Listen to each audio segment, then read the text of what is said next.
하겠습니다. 성경 말씀 보시겠습니다. 창세기 26장 12절에서 33절까지의 말씀입니다. 같이 읽겠습니다.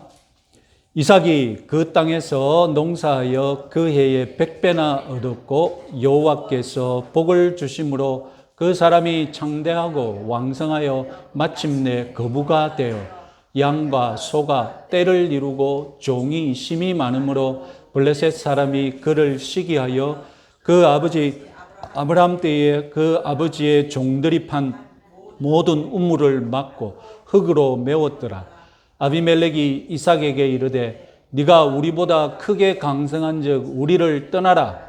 이삭이 그곳을 떠나 그랄 골짜기에 장막을 치고 거기 거류하며 그 아버지 아브라함 때 팠던 우물들을 다시 팠으니 이는 아브라함이 죽은 후에 블레셋 사람이 그 우물들을 메웠음이라. 이삭이 그 우물들의 이름을 그가 아버지가 부르던 이름으로 불렀더라. 이삭의 종들이 골짜기를 파서 샘 근원을 얻었더니 그랄 목자들이 이삭의 목자와 다투어 이르되 이 물은 우리의 것이라 하며 이삭이 그 다툼으로 말미암아 그 우물 이름을 에색이라 하였으며 또 다른 우물을 팠더니 그들이 또 다툼으로 그 이름을 신나라 하였으며 이삭이 거기서 옮겨 다른 우물을 팠더니 그들이 다투지 아니하였으므로 그 이름을 르호봇이라 하여 이르되 이제는 여호와께서 우리를 위하여 넓게 하셨으니 이 땅에서 우리가 번성하리로다 하였더라. 이삭이 거기서부터 브엘세바로 올라갔더니 그 밤에 여호와께서 그에게 나타나 이르시되 나는 내 아버지 아브라함의 하나님이니 두려워하지 말라. 내 종 아브라함을 위하여 내가 너와 함께 있어 내게 복을 주어 내 자손이 번성하게 하리라 하신지라. 이삭이 그곳에 제단을 쌓고 여호와의 이름을 부르며 거기 장막을 쳤더니 이삭의 종들이 거기서도 우물을 팠더라. 아비멜렉이 그 친구 아우삿과 군대장관 비골과 더불어 그랄에서부터 이삭에게로 온지라. 이삭이 그들에게 이르되 너희가 나를 미워하여 나에게 너희를 떠나게 하였거늘 어찌하여 내게 왔느냐. 그들이 이르되 여호와께서 너와 함께 계심을 우리가 분명히 보았으므로 우리의 사이 곧 우리와 너 사이에 맹세하여 너와 계약을 맺으리라 하였느니라. 너는 우리를 해하지 말라. 이는 우리가 너를 범하지 아니하고 선한 일만 내게 행하여 네가 평안히 가게 하였음이니라. 이제 너는 여호와께 복을 받은 자니라. 이삭이 그들을 위하여 잔치를 베풀매 그들이 먹고 마시고 아침에 일찍이 일어나 서로 맹세한 후에 이삭이 그들을 보내매 그들이 평안히 갔더라. 그날에 이삭의 종들이 자기들이 판 우물에 대하여 이삭에게 와서 알리어 이르되 우리가 물을 얻었나이다 하며 그가 그 이름을 세바라 한지라. 그러므로 그 성읍 이름이 오늘까지 브엘세바더라. 아멘.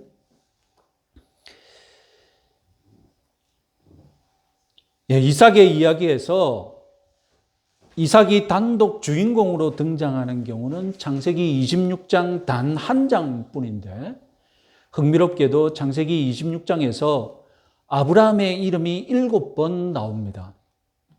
지난 시간에도 말씀드렸고 오늘 본문을 읽으면서도 느끼셨듯이 아브라함 이야기와 뭔가 비슷한 점들이 이삭의 이야기에 많습니다. 표에서 보시다시피 아브라함 생애 전체에서 창세기 26장 이삭과 똑같은 이야기를 찾아볼 수 있습니다. 특히 아브라함도 창세기 20장, 21장에서 블레셋 왕 아비멜렉을 만난 적이 있습니다. 창세기 26장 이삭이 블레셋 왕을 만난 이야기와 아브라함이 만난 이야기, 그 흐름과 소재가 똑같습니다. 자, 이렇게 아브라함과 이삭의 이야기가 비슷한 것, 이유가 있습니다. 다름 아니라 아브라함이나 이삭이나 모두 공통적으로 유목 생활을 했기 때문입니다. 유목민의 삶에 있어서 가장 중요한 자원은 무엇입니까? 물입니다. 우물입니다. 토착민들과 갈등 무엇 때문에 생깁니까? 우물입니다. 물 때문에 생깁니다. 그리고 유목민이라면 24시간 약탈의 위험을 견뎌야 하는 그런 삶을 살아야 합니다. 수천 년 전 유목민의 삶이라는 것 얼마나 단순하고 반복적이겠습니까? 오늘날이야 즐길 것도 많고 유목민의 삶이라 해도 뭐 디지털 노마드라고 해서 다양한 삶을 즐길 여지가 있지만 수천 년 전 생각해 보십시오. 아버지의 삶을 아들이 똑같이 사는 거고 그 계절에 뭐 다른 거 할 일 없습니다. 똑같은 삶을 반복해서 사는 겁니다. 얼마나 단순하고 반복적입니까? 그러니 아버지의 아브라함의 삶이나 아들 이삭의 삶이나 똑같고 반복되는 겁니다. 아브라함이 애굽에서 아내를 누이라고 속인 사건은 기억나십니까? 오히려 초신자 아브라함에게 하나님을 더 신뢰하는 기회가 되었죠. 그래서 아브라함은 애굽을 나올 때 어떻게 되었습니까? 큰 부자가 되었었죠. 이삭도 마찬가지입니다. 아내를 누이라고 속이는 속임수가 들통나버렸지만 하나님의 섭리와 보호하심이 시작됩니다. 오히려 그랄 왕이 이삭 부부를 보호해주고 블레셋 땅에서 계속 살게 했습니다. 오늘 본문 12절, 13절 같이 한번 읽어보겠습니다. 이삭이 그 땅에서 농사하여 그 해에 100배나 얻었고 여호와께서 복을 주심으로 그 사람이 창대하고 왕성하여 마침내 거부가 되어. 놀랍게도 아브라함도 받지 못한 축복까지 받습니다. 뭡니까? 아브라함이 받지 못한 축복을 지금 이삭이 받았어요. 그건 농사의 축복입니다. 농사의 축복은 아브라함의 삶에 없었습니다. 아니 유목민인데 무슨 농사의 축복입니까? 그렇잖아요. 그런데 유목민일지라도 1년 이상 머문다. 그런데 그 지역에 땅이 좋다. 그러면 작게라도 농사를 지을 수가 있겠죠. 유목민이 농사를 잘 짓기는 어렵겠죠. 그죠? 평장만 해도 유목민 치고 잘한 것 아닙니까? 농사는 토착민들이 더 잘 짓죠. 더군다나 지금 흉년의 여파가 있을 때지 않습니까? 한번 흉년을 들면 그 여파가 몇 년 가잖아요. 그런데 이삭은 유목민인 이삭이 오래 머물면서 농사를 지었어요. 그런데 100배의 수확을 얻었습니다. 100배의 수확은 문자 그대로 100배는 아닙니다. 100배를 어떻게 할 겁니까? 시작할 때 요만큼 했다고 100배 딱 그대로 계산되는 건 아니잖아요. 그러면 100배의 축복은 무엇을 뜻합니까? 기대 이상, 상상 이상 초월했다는 것이죠. 잘 돼도 10배 이 정도 될 건데 그거보다 더 많이 거뒀다는 뜻이죠. 요즘 말로 대박의 대박인 거예요. 어쨌든 이삭은 유목민으로서 가축의 축복을 이미 받고 있고 그리고 앞으로도 계속 받을 거고 14절 보면 가축의 축복도 받잖아요. 거기다가 농부로서 농사의 축복까지 받았습니다. 이건 다 가진 셈이에요. 뭐 하나도 없어야 되는데 유목민으로서 가축의 축복도 받고 농부로서 농사의 축복도 받고 이건 있을 수 없는 일인데 그 일을 지금 이삭이 한 거예요. 이렇게 복받는 인생이라면 블레셋에서 이삭이 산다는 것, 이삭의 입장에서는 참 재밌고 쉽고 살만한 인생이지 않습니까? 지난주에 이삭이 블레셋 땅에서 살아야만 하는 이유를 말씀드렸죠. 그것은 믿음의 문제라는 것이죠. 하나님이 블레셋 땅을 내게 주실 것이라는 약속을 믿느냐 안 믿느냐, 그것에 관한 문제라고 말씀드렸죠. 땅을 주시긴다는 하나님의 약속을 믿게 되면 이 땅을 버리지 말고 어떻게 해서든 이 땅에서 살아야 합니다. 자기 땅으로 알고, 지금은 남의 땅이지만 장차 내 땅이 될 줄 알고 계속 사는 거예요. 그래서 믿음의 문제입니다. 그런데 이렇게 믿음 붙잡고 살려는 이삭을 더 힘들게 하는 사건들이 연달아 일어납니다.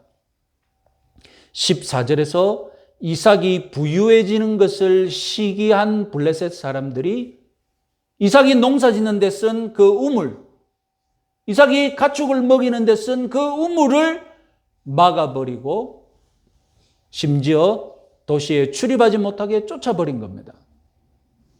자, 여러분 가만히 생각해 보십시오. 만약 우물을 빼앗고 자기들이 사용한다면 제정신이 있는 겁니다. 그런데 우물을 빼앗고 어떻게 해버렸냐? 흙으로 막아버렸어요. 이건 무슨 뜻입니까? 블레셋 족속 자신들을 포함해서 아무도 사용 못하게 해버린 거예요. 이 자원 낭비지 않습니까? 내 같으면 빼앗고 내가 쓰겠는데 빼앗더니 물로 막아버렸어요. 이게 무슨 뜻입니까? 시기심이 어떻게 달한 겁니까? 시기심이 극도에 달아가지고 지금 무엇이 이론지 계산을 못하고 있는 상태인 거예요. 완전 막 광기에 치달은 겁니다. 무슨 뜻이 담겨 있습니까? 이삭을 여기 못 살게 떠나게 만드는 것은 기본이고, 이삭이 다시는 이 땅을 쳐다보고 싶은 마음도 들지 않게끔 만들겠다는 거예요.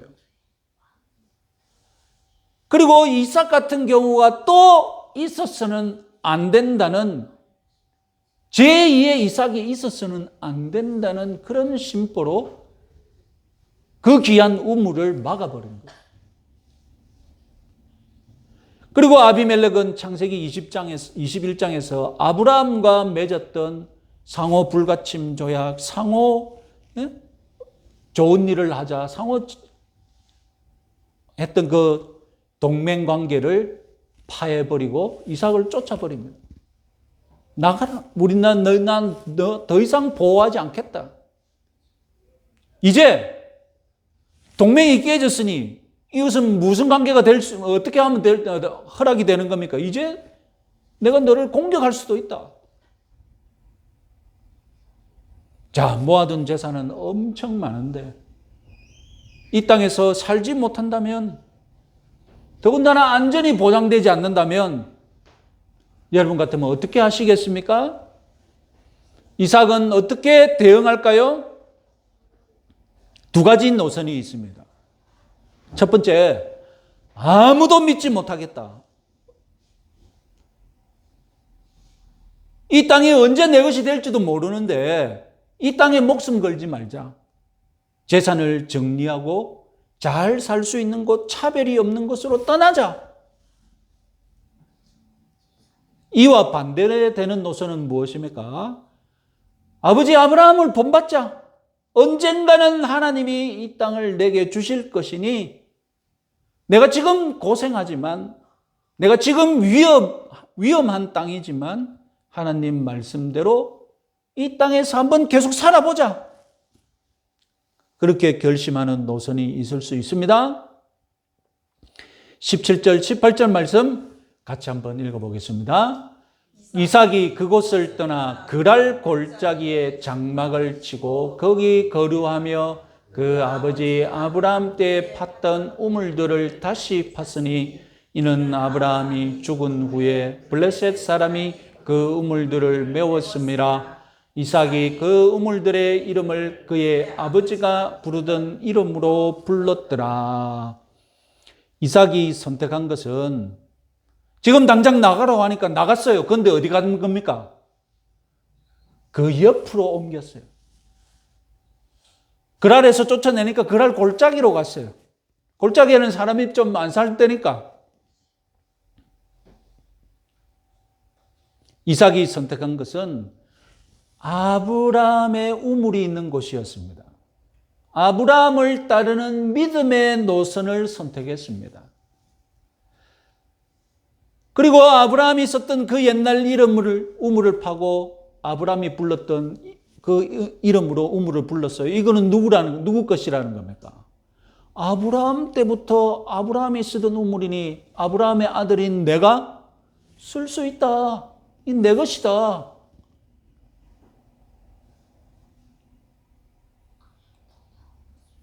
그럼 여기서 문제가 끝날까요? 20절을 같이 한번 읽어보겠습니다.